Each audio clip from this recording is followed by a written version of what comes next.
Jason. Ito, ginawan kita nito. Kain ka. Sige na. Maganda naman ang ireregalo mo, Jason.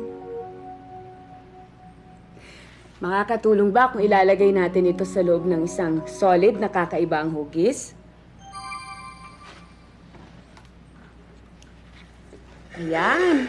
Wow! Sige nga, pagkabit-kabitin natin. Tingnan natin.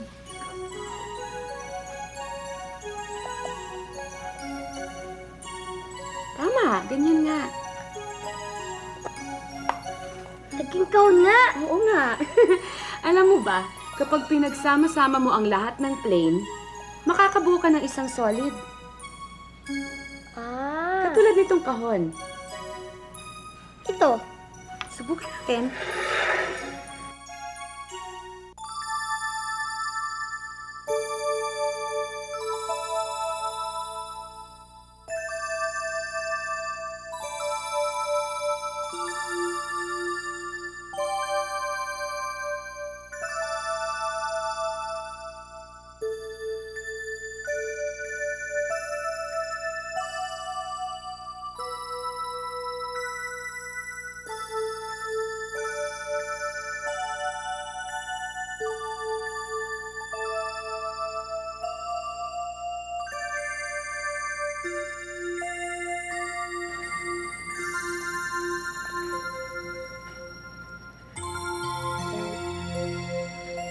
Patingin nga. Ang galing, Jason. Alam mo ba kung anong tawag dyan? Ano po? Sphere. Sphere ang tawag dyan. Ah, sphere. Mm. Para ganito. Yan ang sphere. Ito naman, yung ginawa mo kanina, ang tawag dyan, rectangular prism. Ah, rectangular prism. Tama. Mabibilang mo ba kung ilan ang bukha o plane na pinagkabit-kabit para mabuo yan? Sige. Subukan natin. 1, Mhm. 2, 3, 4, 5,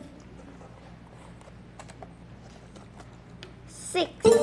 6 ang... 6 lahat ng plane. Tama. Mabibilang mo ba ang lahat ng edges? 1, 2, 3, 4,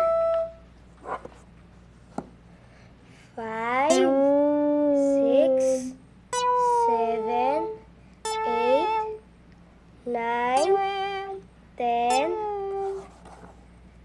11, 12. 12 ang lahat ng... Edge. Ang galing-galing, Jason. Alam mo ba kung ano ang tawag dito? Ito naman ang vertex. Vertex. Ang vertex ay ang point kung saan pinagkakabit-kabit ang lahat ng edges. Ah. Bilangin natin ang lahat ng vertices. 1, 2, 3, 4, 5, 6, 7, 8. 8 vertices. Tama, 8 vertices. O ano, di ba? Ang ganda-ganda ng ating kahon. O ano, ilagay na natin yan? Sige. Sige. Buksan natin ha. Paghiwa-hiwalayin natin ulit. Ayan. O, tulungan mo ako. Yan. Di ba? Ang ganda-ganda na ng ating kahon. Ang ganda na ng ilaregalo mo, Jason. Yay. Teka muna. Tatali. Taran! Meron tayong ribbon.